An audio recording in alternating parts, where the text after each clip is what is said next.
It's Sunday. I'm laying in bed and I'm just have a lot going through my mind, just thinking about a lot of different stuff. So I decided to just sit here and record a video about serving or living with ADHD and dyslexia. And one of the things that just really literally came to mind as I was actually sending a message to someone, and it's something that I've lived with in my entire time, most of my life, and didn't understand it, but now being older and understanding stuff, it's like, wow. So obviously the H in ADHD is hyper, right? And I do have um, a hyper side of me, and I've said before that I have used my ADHD to help me in a lot of stuff, especially when it comes to physical, because having the energy and always being hyper, it's just very helpful. I really don't need pre-workout or anything like that because I always have the energy. I can keep going and going and going. If I don't allow myself to slow down and stop, I can pretty much just run 24 hours without stopping, not literally running, but function. But I had to learn how to focus and train myself to not be like that. And I've learned that either coffee and cappuccino and espresso, not cappuccino, but espresso shots help me as well. I don't take any pills or anything like that. I used to, but I stopped. But with the hyper part, I'm quick to do something. If I'm thinking about something and I want to send a message or a text or talk to somebody, I'm just gonna do it. I'm very spontaneous because if I'm thinking about something, I'm gonna do it now. Because if I don't do it, I'm gonna forget about it. Basically, right? Um, so very spontaneous. But now with the dyslexia, when it comes to academics, writing, learning, certain things is just a little harder for me to comprehend. That I take longer, but I have to figure out ways in order to connect the dot and make it work for me, or to draw that picture so I can actually see what I'm looking at, right? But when it comes to typing, writing, spelling, um, it's been extremely hard for me. And sometimes when I send in text messages, I don't think I've ever sent a message that's not um, the words that I'm trying to write is different. It's not what I meant to say. I meant to say something in my head, but when I write it, it's completely different. And with the ADHD part, it's like I see it, I can write, I'm about to write it, but by the time I write it, it's different from what I was thinking. And if I don't take the time to stop and reread the stuff, it's basically whatever I thought I was typing is not what was actually typed. Or when I send it, there's a bunch of daggone misspell or the wrong word, and I gotta go back and fix and change stuff. So I have to, in order to fix that, and especially being in the military and being a senior leader and all that good stuff, I had to learn to slow down with the hyper part of my HSD and take time to write something and reread, proofread before I send something. But oftentimes I don't always get that much of time to do stuff because I have so much stuff going on. So I just have to um, type and release and let it go. But text messages on a day to day, just quick stuff. I do it all the time. Um, that I would send something, write something, send it that is just not all the way good.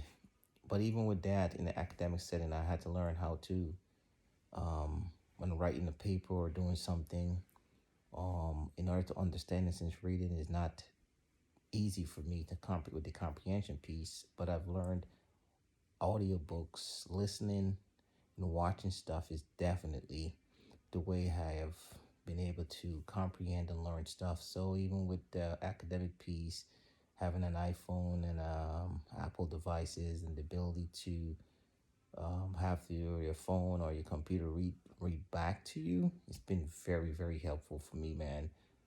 Oh my gosh, even when I went through college, always having the option to have an audiobook and, taking the first couple of weeks searching to see if I can find something that I have to read, whatever the textbook is I can get it in an audio version, even have to pay extra to get it done. I will do that in order to make sure that I'm able to read the material and understand it. Because if I'm reading it regular, it's gonna take me forever, and I may have to read. If I read if I have to read a whole chapter, 20 page, 30 page, whatever it is, I would read that entire thing, and I would not understand anything that I've read.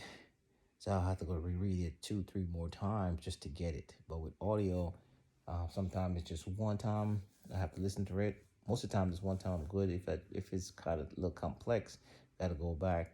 Um, but the two itself, man, it's definitely something that if you're not mentally tough, or do a lot of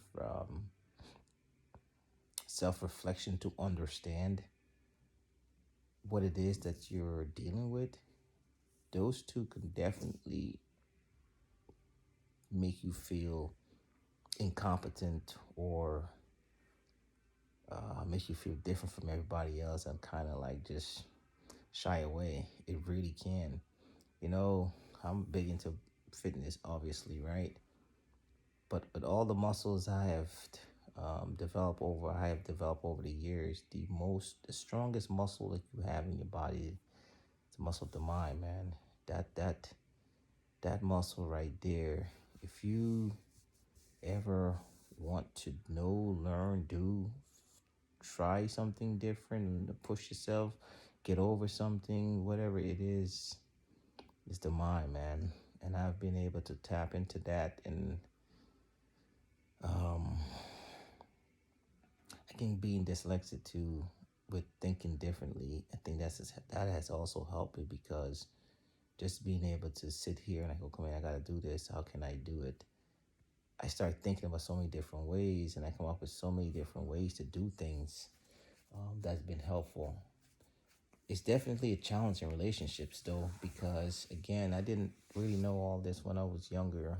So to be able to explain all of this to a somebody you're with, and they not understanding or knowing it, and not only that, for years, 42 years of my life, because I just really started being open about it. You know, I didn't tell anybody anything. I didn't want to make people look at me different. So, and plus, you hear the word dyslexia. I mean, most people look at it derogatory. You slow, you can't read, you can't write type stuff. So I was ashamed of it. And so I hid it from the world, hid it from everybody else. But obviously, there's a lot of things in relationship that, and not just relationship with a significant other, but any type of friendship or work relationship. I have noticed that how it can be different, because someone would give a task and I would see it completely differently, or say something and I would see it completely differently, or my mind of thinking about something is completely different. And most of the time, it's better than everybody else. That's the part of being dyslexic. Your mind, you think differently from everybody else, and you think better than everybody else, to a sense. That's why the dyslexic people are into entrepreneurs, arts, design, construction. That's some of the people. If you think about Steve Jobs, Einstein, all these are great people who've done great stuff. The painter, Leonardo da Vinci, because we can visualize stuff. And I guess that explains why with obstacle courses, listen, I don't ever need to um, practice an obstacle course. I can visualize it, I see it in my head, and I'm able to do it. And I never truly understand why I'm so good at these things until now. As I'm learning more and more about dyslexia, I'm like, wow, this is freaking, that makes sense. This is the reason why I can do that.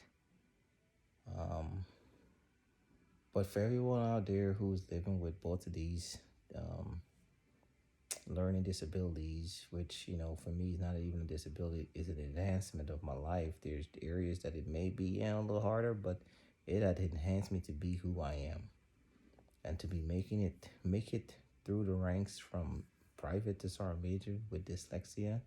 to be able to accomplish all the things I've accomplished in the fitness, bodybuilding, um, um, arena is just amazing. I mean, I didn't really know the talent that I possessed, and if I did, I probably could have been a track star. I could have been a very famous obstacle course American Ninja Warrior type person. I could have been a power lifter. I could have done all these things because I'm good at all these things. But I never really no, I had nobody to push me or pursue in those areas at the time. I just thought that, hey, if I can do it, anybody else can do it because, you know, all you have to do is put your mind to it. Not knowing that me putting my mind to something is different from somebody else putting their mind to something. But you can do it, man. Yeah, this is a very informative video. That's I'm laying down, relaxed, chilling. But I just wanted to make this, put that out there. Hopefully, people can see it and use this as a motivation for them about living with ADHD, and dyslexia. Anyway, have a blessed day. Peace.